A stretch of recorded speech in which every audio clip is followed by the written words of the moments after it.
Nous sommes en l'an 40 après la bataille de Yavin, 10 années après 5 ans de conflits destructeurs face à l'espèce extragalactique qu'est l'espèce des Yuuzhan Vong. Malgré la paix que vivent les citoyens de la galaxie, rares sont les systèmes n'ayant pas été touchés par la guerre, ou du moins pas économiquement. L'actuelle Alliance Galactique, remplaçant la Nouvelle République, tente tant bien que mal à surmonter cette crise, cherchant alors à panser les plaies de la guerre. Toutefois, des inégalités au sein de la galaxie commencent à se ressentir au sein des systèmes du gouvernement. C'est en effet le cas parmi les mondes de la galaxie, avec notamment le système corélien, qui possédait encore de nombreux privilèges commerciaux et économiques. Ainsi, le système des 5 planètes ne manqua pas d'aider les mondes grièvement touchés par la crise économique. Mais ces derniers ne prirent pas le soin de remercier leurs donateurs. De fait, le système corélien eut le désir de prendre son indépendance vis-à-vis de l'Alliance Galactique, ce qui commença à inquiéter cette dernière, qui commença à réagir sur le plan défensif. Le système corélien avait alors le désir de s'éloigner du gouvernement en place dans la galaxie, étant sous la direction du premier ministre Heidel Saxan et du cousin de Han Solo, Trakan Sal Solo, ministre de la guerre et chef de l'État. Le système arrêta progressivement de suivre les obligations politiques et économiques qui leur étaient imposées par l'Alliance Galactique, refusant également de suivre les contraintes militaires qui les obligeaient à fournir du matériel au gouvernement galactique. Ainsi, le système des 5 mondes investissait secrètement dans la construction d'une flotte de défense. Information qui, ayant réussi à fuiter jusqu'à l'Alliance Galactique, installa le doute et la méfiance, puisque cette dernière ne possédait pas assez de ressources militaires, surtout si le système corélien réactivait la station Centerpoint, une ancienne station se trouvant dans le même système et étant dotée d'une puissance de feu phénoménale. Ainsi apeurée par l'idée de l'arrivée d'un nouveau conflit d'une grande ampleur, l'Alliance fit appel aux Jedi pour mener son enquête, concernant l'information qu'ils avaient appris à propos de la construction de cette supposée flotte. La menace d'un conflit était donc bien réelle. Ce fut donc les 2 Jedi, Jacen Solo et son apprenti et cousin Ben Skywalker, qui furent envoyés pour enquêter sur l'affaire du système corélien et de la rumeur concernant la construction d'armes et d'une flotte de défense. Ils se rendirent sur Adumar ayant pour objectif de détecter toute trace d'activité anormale et illégale pouvant avoir un lien avec un trafic d'armement. Jacen, possédant alors de grandes capacités dans la maîtrise et le sens des émotions, parvint rapidement à sentir par le comportement des ouvriers qu'une activité illégale était bien cachée derrière la production. Il découvrit ainsi plusieurs lignes secrètes de fabrication d'armes. Mais suite à cette découverte, les 2 Jedi furent attaqués par les Adumari, ce qui les obligea à s'enfuir à l'aide d'une navette et de se rendre dans la capitale de la galaxie Coruscant, afin d'y faire un rapport sur leur découverte et leur mission. Les soupçons de l'Alliance Galactique à propos de la fabrication d'armements étaient donc vérifiés. Il fallait alors riposter afin de ne pas prendre le risque de se retrouver dans une situation d'infériorité militaire ou encore dans le futur entrer dans un conflit dans lequel elle se confronterait à une armée plus importante et mieux préparée que ce dont l'Alliance dispose elle-même. Une intervention militaire fut donc choisie afin de contrer la menace croissante du système corélien. L'opération fut donc lancée par l'Alliance Galactique, déployant plusieurs équipes de commandos Jedi sur Corellia et la station Thunderpoint. L'objectif était simple, mettre fin à l'effort de guerre corélienne. Les Jedi furent donc séparés en 2 équipes.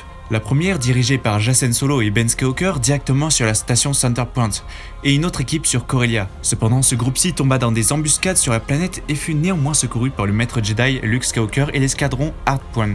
Au même moment, Jacen et son apprenti parvinrent à désactiver la station et à en supprimer la menace, pendant que la seconde flotte de l'Alliance Galactique, sous le commandement de l'amiral Matrick Kloskin, engagea ses forces spatiales dans le système corélien, parvenant ainsi à prendre le contrôle de la 5e planète de ce système, Tralus. À la suite de cette opération militaire, les 2 camps, apeurés par l'idée de l'arrivée d'un conflit majeur, se réunirent en terrain neutre en orbite de Kuat, au sein de la station Toriaz, afin de trouver une issue diplomatique à la situation. Ces négociations eurent lieu en présence de Gilad Pellaeon, Heidel Saxan, premier ministre des 5 mondes, et du Nouvel Ordre Jedi. Alors que les négociations semblaient porter leurs fruits, la réunion fut stoppée par l'arrivée d'un commando secret envoyé par Lumiya, une adepte du côté obscur et ancienne apprentie officieuse de Dark Vador, agissant alors dans l'ombre.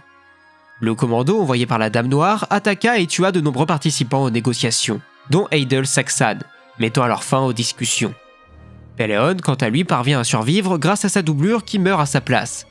Les Jedi se mirent donc à enquêter sur l'origine de l'attaque et trouvèrent un tissu avec des signes d'origine inconnus. Jacen Solo se porta donc volontaire pour mener l'enquête afin de localiser le commanditaire de ce complot. Peu après les événements de la station Toriaz, les Coréliens, ne trouvant pas d'issue favorable à la diplomatie, préfèrent utiliser la voie militaire afin de résoudre leurs problèmes, et notamment afin de récupérer Tralus, tombé au cours de l'opération lancée auparavant par l'Alliance Galactique.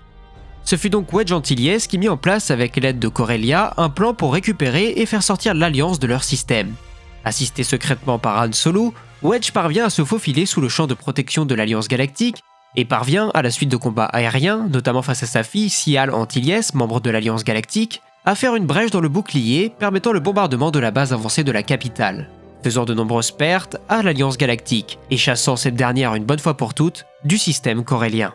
Pendant le même moment, Jacen Solo, accompagné par son cousin et apprenti Ben Skywalker, continua son enquête sur l'identité du commanditaire de l'assassinat sur la station. Les deux cousins rencontrèrent sur la planète Lord une Jedi du nom de Nélanie Dean, Jedi qui pourra les aider à trouver l'origine du tissu trouvé au sein de la station. Les trois Jedi firent rapidement la rencontre d'une certaine Brisha Sio, qui s'avérait être en réalité Lumia, la Dame Noire déguisée. Cette dernière les amena dans sa maison située un peu plus loin sur un astéroïde. Une fois chez elle, elle les fit emmener dans les caves de son foyer, tout en leur expliquant que l'esprit d'un ancien seigneur Sith du nom de Dark Vectivus s'y baladait. Une fois dans les souterrains, Lumia utilisa ses pouvoirs afin de séparer les trois Jedi et se retrouver seule avec Jacen Solo. Une fois seule avec ce dernier, elle lui révéla sa véritable identité et entraîna peu à peu le jeune Solo dans le côté obscur, tout en le faisant combattre l'esprit du seigneur Sith, Dark Vectivus, ainsi que l'illusion de son oncle, Luke Skywalker. Une fois vainqueur, ce fut au tour de Nélanie de découvrir la véritable nature de la Dame Noire. Elle se mit donc à l'attaquer, toutefois, Jacen avec sang-froid l'en empêcha et la tua. Par la suite, Jacen fit oublier par la force à son cousin ce qui venait de se passer, simulant alors la mort des deux femmes dans un accident. Jacen était désormais passé du côté obscur de la force, et venait de découvrir son nouveau mentor, Lumia, la sombre dame de la Sith. Quelque temps plus tard, sur Coruscant, c'est le chaos. De nombreuses violences et de nombreux attentats ont lieu parmi la population, opposant les habitants de la planète aux citoyens coréliens présents, faisant alors plusieurs milliers de morts. Kalomas, président de l'Alliance Galactique, décrète alors l'état d'urgence et permet sous la direction de Jacen Solo la création d'une unité d'élite chargée de la protection de Coruscant, la GAG, la Garde de l'Alliance Galactique. Ce mouvement, en réponse des violences faites, organisa des raids, des arrestations en grand nombre et des déportations dans toute la capitale. Ce qui ne manqua pas de déplaire à la population, mais surtout à l'ordre Jedi et à Luke, indigné par les pratiques de son neveu, mais également de son propre fils, Ben Skywalker. Toutefois, la sécurité de la capitale n'empêcha pas la planète Corellia de continuer à s'armer et à réparer la station Centerpoint. Jacen Solo, accompagné de l'amiral Niatal, firent alors pression auprès du chef d'État Kalomas afin d'ordonner l'installation d'un blocus autour de la planète corellienne. Ceci désormais autorisé, la troisième flotte est envoyée sur place et empêche tout approvisionnement de la planète, mais aussi des stations orbitantes, dont Centerpoint, ainsi que le trafic dans son espace. Durant le blocus, un complot était en train de se mettre en place dans le but d'éliminer le cousin de Han Solo, Trakan Solo. Émanant d'un opposant de ce dernier, Durkegen, la mission d'assassinat était confiée au cousin lui-même de la cible, Han Solo, ayant accepté en apprenant que Traken avait mis à prix la tête des membres de la famille Solo. Mais bien que Han pensait devoir agir seul pour cette mission, un autre chasseur de primes qui lui est bien connu fut engagé pour réaliser l'assassinat. Il s'agit ni plus ni moins de son ancien ennemi Boba Fett, et fut également accompagné par la petite fille de ce dernier, Myrta Gev. Boba, sa petite fille et Han Solo sous une armure mandalorienne n'eurent aucun mal à trouver et à éliminer Sal Solo, et prirent la fuite suite à l'accomplissement de la mission. Cet assassinat fut cependant reproché à l'Alliance Galactique, ce qui a permis à différents mondes et partis politiques de se séparer de l'Alliance et de créer une coalition rejoignant les idées séparatistes de Corellia, refusant toujours de se désarmer face à la demande de l'Alliance Galactique. Face au refus, la guerre fut officiellement déclarée entre l'Alliance et le système corellien. La première action que lance Corellia est la tentative d'assassinat de la monarque d'Apes, Tenelka, et de l'héritière de celle-ci, Aliana Jo, fille secrète de la monarque et de Jacen Solo. Pour accomplir cette tâche, le système corellien s'allie avec un mouvement indépendantiste de la planète Apes, des opposants au trône nommés le Conseil de l'Héritage, fomentant alors l'assassinat de la reine. Toutefois, le plan d'assassinat est déjoué par la Jedi Jenna Solo et son ami Zek, qui découvrent des agents doubles parmi les alliés de la reine. Suite à cette découverte, les forces de l'Alliance Galactique et Jacen Solo interviennent lors d'une bataille en orbite de la planète et parviennent à faire fuir les assaillants. Toutefois, le Faucon Millennium étant présent lors de la bataille, Jacen en vient à penser que ses parents avaient rejoint la cause des séparatistes et ordonne à ses troupes d'ouvrir le feu sur le cargo corellien, portant alors de gros dégâts au vaisseau, celui-ci ayant même failli être détruit, ce qui entraîne d'ailleurs la mort de deux fidèles gardiens Noghri de Leia, Cacmain et Miwol. Du côté de la planète Corellia, le blocus mis en place par l'Alliance Galactique est contraint d'être levé suite au ralliement des Botan et de la planète Comenor à la cause séparatiste corellienne, puisqu'en effet, les deux flottes alliées obligent les vaisseaux de l'Alliance à fuir face à leur nombre, qui ne peuvent que tenter en vain d'abîmer la station Centerpoint durant leur fuite. C'était une victoire pour le séparatisme corellien, qui peut désormais accéder à son trafic, mais également parce que désormais, elle est alliée à deux mondes avec lesquels elle s'unifie et forme la Confédération. Chez les conspirants du côté obscur, Lumia, dame noire de la Sith, avait pour principal objectif de transmettre les principes de l'ordre Sith et de refonder l'ordre. Elle devait donc trouver un apprenti à Jacen. Ce dernier envoya alors son cousin Ben Skywalker à la recherche d'une amulette Sith. Le jeune Jedi se rendit alors sur Drua, dans lequel il découvrit que l'artefact avait été volé avant lui par un homme du nom de Faskus. Il entama son enquête et se rendit par la suite sur la planète Ziost, ancienne capitale de l'Empire Sith. Une fois sur place, Ben chercha à repérer les lieux, avant de revenir vers son vaisseau qu'il retrouva détruit, bombardé par un chasseur TIE. Ben était donc bloqué sur la planète Sith, devant survivre, trouver l'homme et repartir alors qu'il ne possédait aucun moyen de quitter le lieu. Sur place, il ne mit pas beaucoup de temps à retrouver la trace du voleur. Toutefois, il le retrouva grièvement blessé, suite à l'écrasement de son vaisseau de la même façon qu'a été détruit celui de Ben. L'homme était alors incapable de fuir ou de s'en prendre aux Jedi. Faskus présenta alors aux Jedi sa fille âgée de 6 ans qui l'accompagnait. Avant de mourir, il raconta à Ben la mission qui lui avait été confiée par un Botan. Trouver l'amulette, la voler et la déposer dans une grotte sur la planète Sith, agissant seulement sous les ordres du Botan, qui lui-même avait été engagé secrètement par Lumia. Tout en remettant l'amulette à Ben, il donna la dernière parole, demandant à Ben de prendre soin de sa jeune fille, puis meurt de ses blessures. Hésitant à accepter la demande du père par crainte de manque de nourriture, Ben accepta son devoir de Jedi et prit avec lui la jeune Kiara. Durant cet exil forcé sur l'ancienne capitale Sith, Jacen et Kiara devaient trouver un moyen de quitter la planète et durent faire face à plusieurs chasseurs envoyés pour les éliminer, les affrontant alors avec la force en les éloignant ou même en les détruisant. Le Jedi dut également affronter des bêtes féroces, cherchant à les piéger et à les dévorer. Manquant sévèrement de nourriture, le Jedi entendit des voix lui disant de tuer et de dévorer la jeune fille. Voix provenant bien sûr du côté obscur. Ben refusa alors d'écouter ces voix et trouva plutôt une ancienne ruine d'une citadelle Sith, dans lequel il trouva un bien étrange vaisseau vivant capable de communiquer avec lui. Il prit donc sans hésiter le vaisseau et quitta la planète accompagné de Kiara. Il ne le savait pas mais il était à bord d'une sphère de méditation Sith, datant de l'ère Sith obéissant à quiconque use de la force. Il réussit alors à quitter la planète et à affronter les chasseurs TIE les attaquant, puis à passer en vitesse lumière avant de rejoindre le vaisseau de Jacen Solo et de lui remettre l'amulette. Sa mission auprès de Jacen était donc accomplie, mais Lumia considéra cette épreuve comme un échec, puisque Ben n'avait pas su agir tel un Sith, mais bien comme un Jedi, malgré les conditions extrêmes qui le poussaient à agir dans le côté obscur. Alors indigne de devenir le futur apprenti de Jacen Solo. Durant la même période, la Confédération formée par Corellia, Comenor et Botawi conspirait pour faire sombrer l'Alliance Galactique et mit en place un piège laissant volontairement répandre des informations sur une pseudo-réunion de haute importance pour la Confédération sur la planète Gilater 8. Ces informations étaient en réalité un leurre pour attirer l'Alliance Galactique, piège dans lequel l'Alliance tombe en envoyant sur la planète une flotte qui tomberait en réalité dans un champ de mines. Le colonel Jacen Solo, envoyé comme espion dans la réunion, découvre alors le piège et arrive à prévenir Luke Skywalker à travers la Force.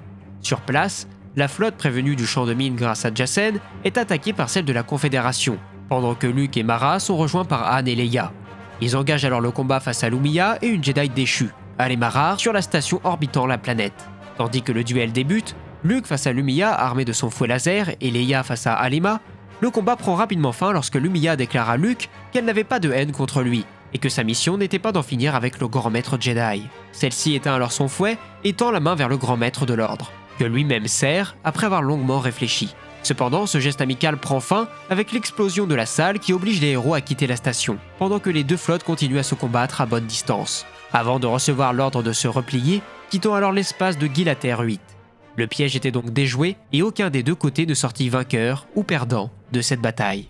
Quelque temps après la bataille de Gilater, les services secrets de la GAG réussirent à intercepter une communication entre le chef d'État de l'Alliance Galactique, Cal Omas, et le dirigeant de la Confédération, Durgajen. Durant cette communication, les deux chefs s'étaient donné rendez-vous sur Vulpter afin de résoudre pacifiquement le conflit. Après avoir intercepté cette communication et appris le lieu de réunion des deux hommes, Jacen Solo vit cet entretien comme le moment idéal pour éliminer le dirigeant de la Confédération. Coupable du conflit et des événements passés. Il engagea alors son cousin pour éliminer l'homme, affirmant qu'il était trop dangereux pour qu'on lui laisse la vie sauve. Ce fut donc une équipe d'agents de la GAG, dirigée par Ben Skywalker, qui fut envoyée afin d'abattre Gadgen. Les agents eurent le temps d'enregistrer la conversation des deux hommes, et entendirent que Cal Omas était prêt à ignorer les faits sur Corellia, mais seulement si la Confédération faisait assassiner le colonel Jacen Solo. Une fois la réunion terminée, Ben abattu d'un tir de sniper le dirigeant confédéré et prit la fuite avec son équipe, faisant part directement à Jacen de la discussion entre les deux hommes. Et grâce aux enregistrements faits par les agents de la GAG, Jacen put avoir suffisamment de preuves pour destituer le chef d'État Cal Omas. Et dès le lendemain soir, le jeune Solo prit avec lui un groupe de soldats et procéda à l'arrestation d'Omas. qui ne protesta pas à cet emprisonnement. Durant le même moment, eut lieu un coup d'état au sein de l'Alliance Galactique. Chaniatal annonça avec douceur auprès du Sénat sa prise de pouvoir en tant que chef d'État. Il y avait désormais 2 personnes à la tête de l'Alliance Galactique. Chaniatal côté politique et Jacen Solo côté militaire, combattant ensemble pour combattre leurs opposants. Mais désormais, le côté obscur dirigeait l'Alliance et le pire est à venir. Voici donc la fin de cette première partie, la suite arrivera prochainement. Merci absolu d'avoir participé à cette vidéo, ça fait toujours plaisir de produire une vidéo à plusieurs.